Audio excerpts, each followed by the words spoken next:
Melania Trump was just sued in the Supreme Court of the state of New York by Michael Wolff, renowned author who has reported on Donald Trump before as Trump's former biographer. He was spoken to by Jeffrey Epstein about potentially being Epstein's biographer, and had spent hours and hours speaking with Epstein. And Michael Wolff has published works about Donald Trump that I'm sure you've all read and know about. We've had Michael Wolff on our network before, and Michael Wolff has reported, and he's spoken to reporters about what's been going on behind the scenes. Several days ago, I was notified by lawyers for the First Lady that they intend to sue me for $1 billion for some of those statements. The president of Poland had the misfortune to visit in the middle of Hurricane Epstein. As you probably know, Republicans forced an early recess over the summer to avoid having to vote on whether to release the Epstein files, which many of them do not want to do because it would upset Orange Julius Caesar bigly. So there was laughter when Jimmy Kimmel made the quip that Trump would release Diddy before he ever released the Epstein papers. However, the joke lost its humorous tone when Michael Wolff entered a Manhattan courthouse this week. Because Wolff did more than merely expose the Trump apparatus. With $1 billion bombshell that may blow up the most secure vault in American politics, he pulled the First Lady into court while she was on oath. If you agree with Michael Wolff and Jimmy Kimmel, please subscribe. All right, guys, we got yet another Trump-Epstein bombshell to share here with you. So Michael Wolff blows the lid off this, and this is something that we know Melania doesn't want out there because she's threatening lawsuits, dog. She threatened to sue Hunter Biden for repeating the claim that originally came from Michael Wolff. And the claim was that Epstein introduced Trump and Melania. So she threatened to sue, right? And Hunter Biden came out on Andrew Callahan's show, Channel 5, and he said, fuck you, I'm not retracting it. This is from Michael Wolff. And there's a reason why, by the way, they didn't sue Michael Wolff, because Michael Wolff, if they sued Michael Wolff, all this shit would come out in discovery. You know, he has his sources, he has his evidence, and so instead of going after the original person who said it, they're going after Hunter for repeating it, thinking, oh, hey, that'll help us, get around discovery, and this stuff won't come directly from Michael Wolff. I'm sure Hunter would work with Michael Wolff, and Michael Wolff would work with Hunter, and all that shit would come out anyway. This one is going to get messy. So if you think that both laughter and litigation may reveal the truth, hit like right now. This is how it is set up. The same author of Fire and Fury and Siege, Michael Wolff, filed a case against Melania Trump, not Donald Melania, in the New York Supreme Court on October 22nd. Why? Wolff claims that because of remarks he made that indirectly connected Melania to Jeffrey Epstein, her attorneys threatened to sue him for more than $1 billion. they kicked the can in the hopes that, I don't know, we'd be hit by a tidal wave or something and it would wash away, but it didn't wash away. So they tried another dumb idea. Again, this time the House Oversight Committee released some of the Epstein files, around 33,000 pages of the Epstein files, the vast majority of which had already been released. You would think that of all the cases, the one for Jeffrey Epstein would get a full release, but no.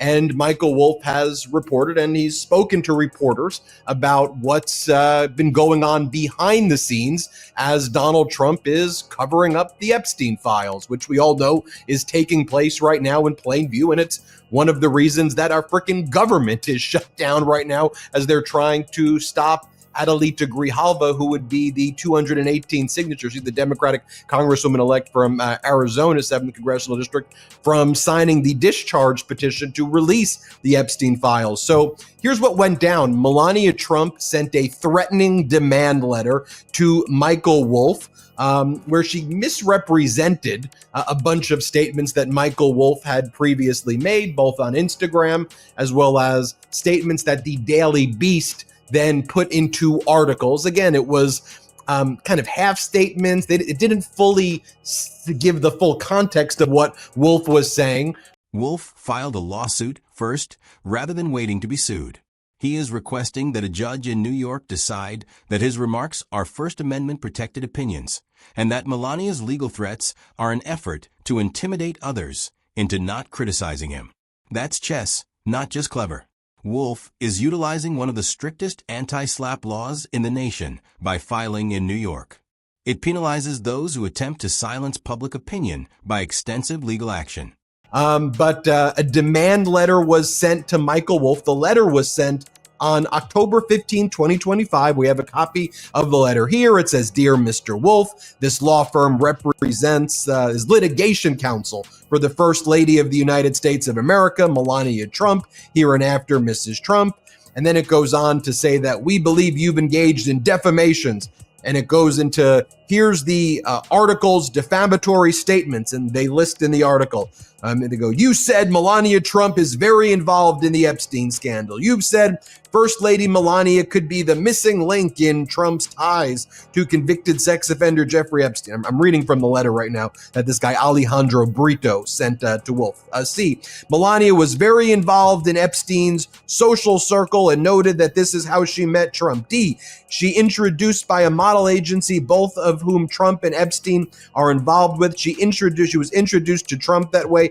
Epstein knew her well." Then it goes on to cite other Instagram posts where it says that you said, Wolff, that Epstein told you that Trump and Melania got together for the first time on Epstein's airplane, and that Melania met Trump through the same modeling circles through which Epstein and Trump procured dates. You said, Wolff, this sham marriage, trophy marriage, hardly any marriage at all is part of the scam. Then it makes a very specific demand. It says you need to apologize, you need to issue a retraction, you need to do this all in public. And it says, please govern yourself accordingly, Wolff. Instead of getting any money from Wolff, Melania's team might have to pay his legal bills if the court rules in favor of him. A legal boomerang is in effect.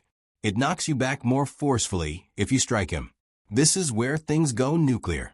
Epstein is not the only one mentioned in Wolff's complaint.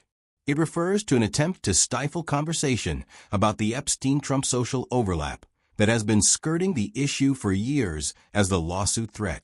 You've seen the quotes, the flight logs, the pictures of Trump and Epstein together in Mar-a-Lago.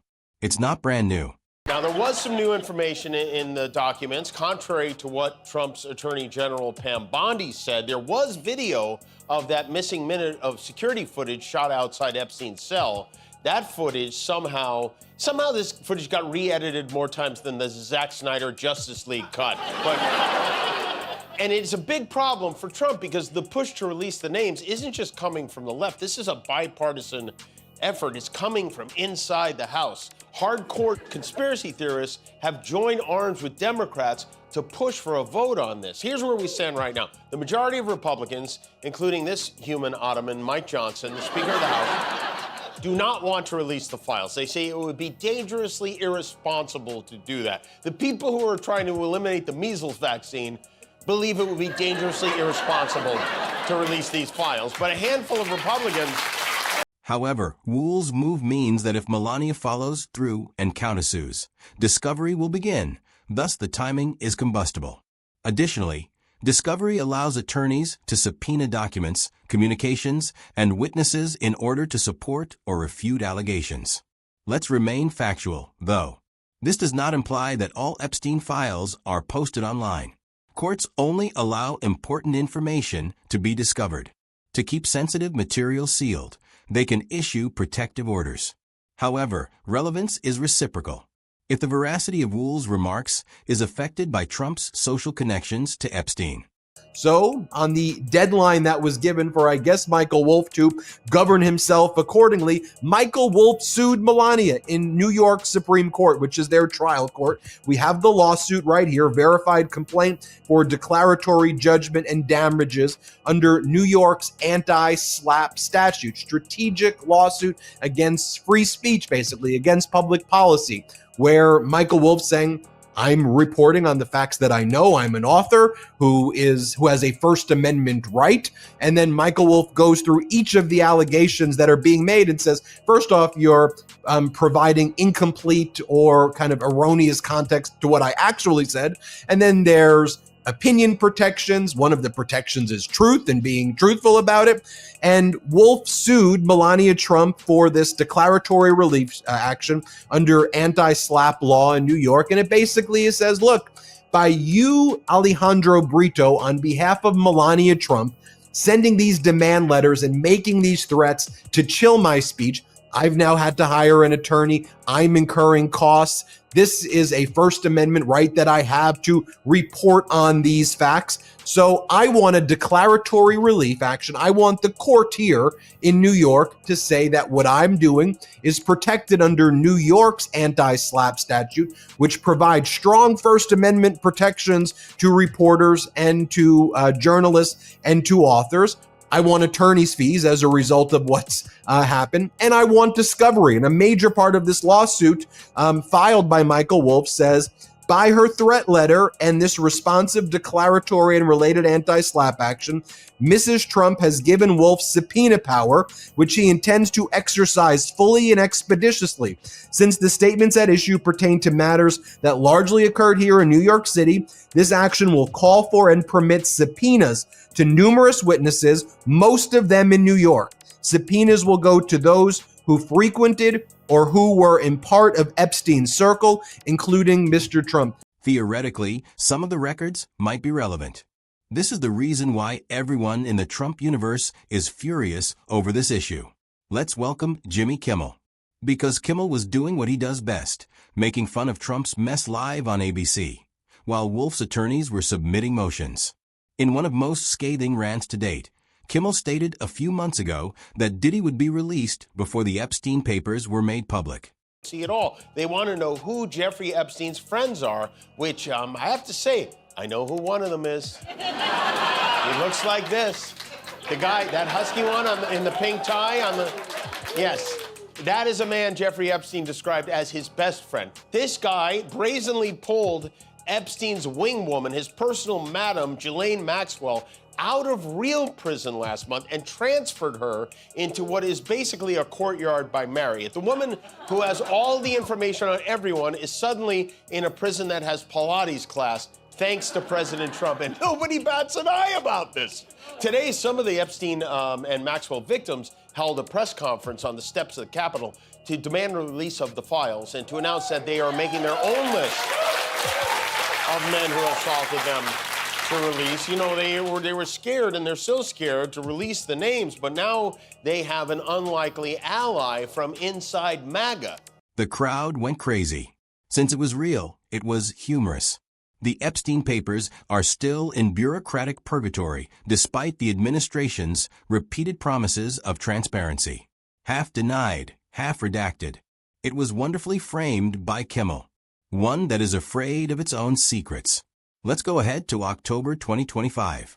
In a press Q&A, Trump deviates from the script and makes an odd comment about Melania and all these absurd rumors after being shaken by inquiries about Wolff's filing and the Epstein commotion. I want to bring in right now Michael Wolff, the plaintiff in this case, who just filed this lawsuit against Melania Trump. Ben, how are you? Nice to see you. Great to see you. And I think there's so many people who have seen Melania going around with these litigation threat letters. She threatened Hunter Biden and said, I'm going to sue you, but then never ended up actually suing Hunter Biden. But you've taken the extraordinary action of saying, I'm standing up for my reporting. I'm standing up for the First Amendment, and I'm suing you. So talk to us about that. Well, I think very simply, someone had to do it.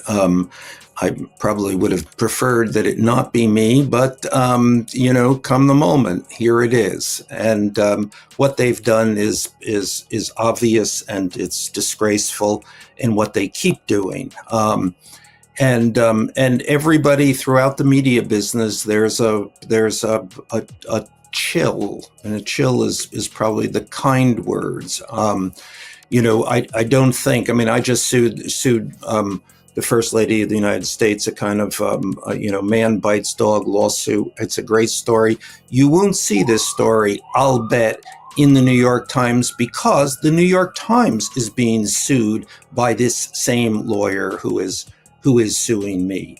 Everybody is frightened. And I thought, well, what can I do here? Obviously, I'm not going to apologize.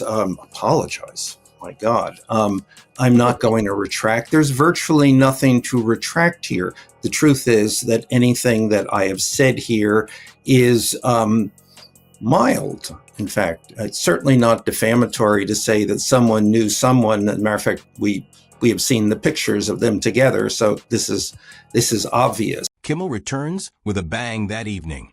He plays the video, fixes his gaze on the camera, and accuses her of being at responsibility for people discovering old pictures.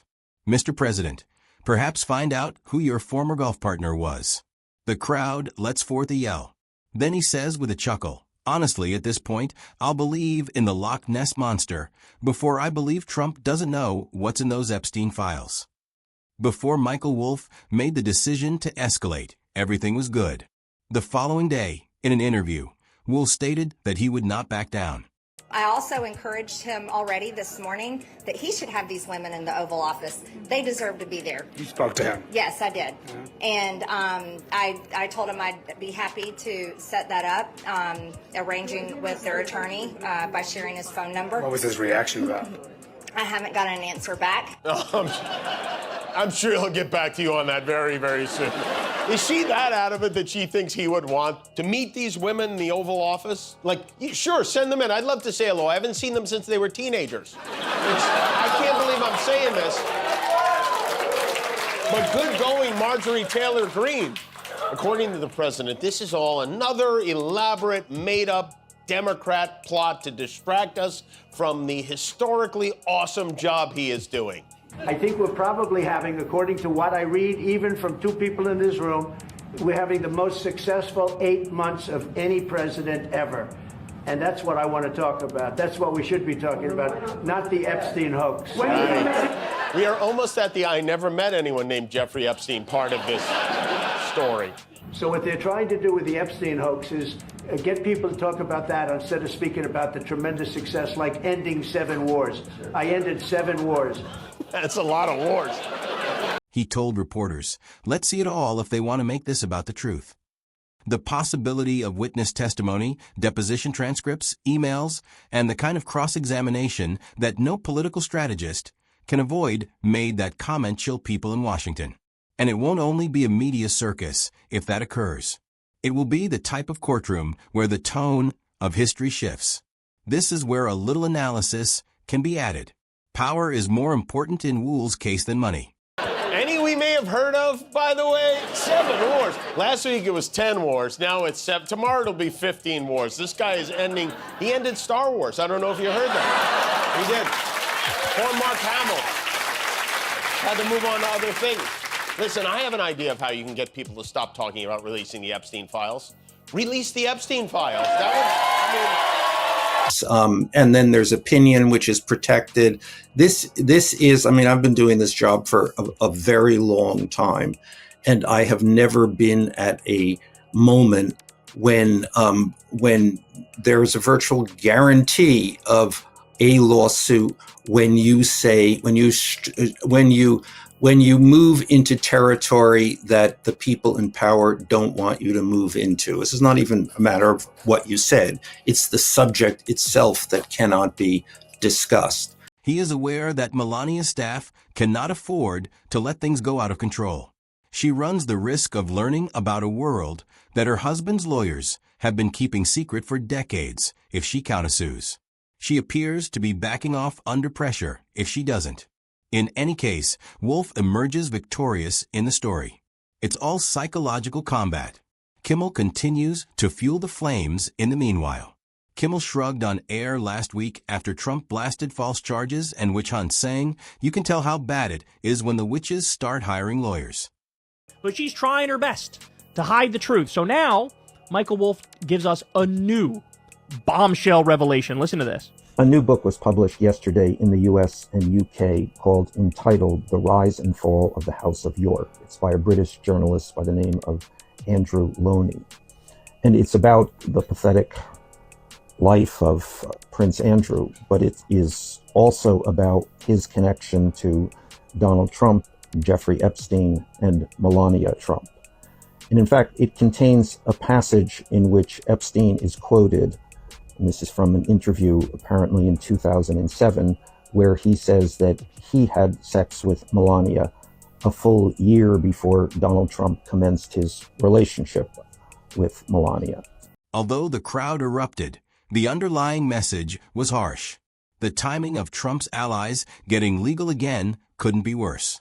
Everything was good until you noticed that these two men, a journalist and a comedian, were inadvertently tagging the most influential couple in America. Wolff is using the legal system to accomplish this. Kimmel uses comedy to accomplish this. Both are exposing the same thing, but one is serving subpoenas while the other is serving jokes. A president who is incapable of distinguishing between government and scandal. So that was like, okay, I mean, this is there is a law. There are laws against this. There are laws against what the First Lady and the President are doing. You cannot use a legal remedy to intimidate someone from speaking out. So here we are. I've sued the First Lady. And she hasn't shown up for the in any instances in any of his court appearances. And I had somebody told me the story of Jason Miller approaching her and saying, "Hey, it would be great in terms of the first indictment of you coming there and stand by your man." And then she said, then she laughed, said, "Nice try." Anyway, I was talking this through with one of the people and asking, so what's going on here? Really, what is this about? And I remember this person looked at me with incredulity, as though it should be obvious to anyone. And this person said she hates his fucking guts. And then at that moment you go, oh my God, but could this be anything else other than that? Hit like now if you enjoy watching authority be overthrown by the truth, as this is where the tale may truly begin. Discovery is inevitable if Melania's team brings that $1 billion lawsuit. Demands for documents, deposits, and possibly even queries regarding Epstein's acquaintances' dates, times, and frequency of contact under oath. And the ramifications might go from Manhattan courtrooms to the Oval Office, if any of that has anything to do with Trump or his inner entourage. Now picture that sight. Kimmel rolls the video next to Trump as he rants about fake news on stage and yells, "Sir, this isn't fake news." What is he hiding? Like, there has to be something in there about it. I can't imagine him doing this because he cares about anyone else. This Epstein list, it's the first time Trump didn't want his name on something. There's a lot of speculation, naturally, including from the writer Michael Wolff, who wrote a bunch of books about Trump. Wolff floated the possibility that Trump may have had Epstein killed himself, which, listen, I know he's done a lot of things, bad things, but I don't think Donald Trump ordered a hit on Jeffrey Epstein. And the reason I don't think he ordered a hit is because if he did, he wouldn't be able to shut up about it. He was not a good guy, he's a bad guy, and now thanks to your favorite president, he's gone. I had him rubbed out. I killed two Jeffreys, Epstein and the Toys R Us giraffe. Gone. Meanwhile, all our enemies are teaming up. The president of China hosted a big military celebration with special guests Vlad Putin and Kim Jong-un. You can see them here, the axis of Dr. Evils with their Labubus. They gave them all Labubus.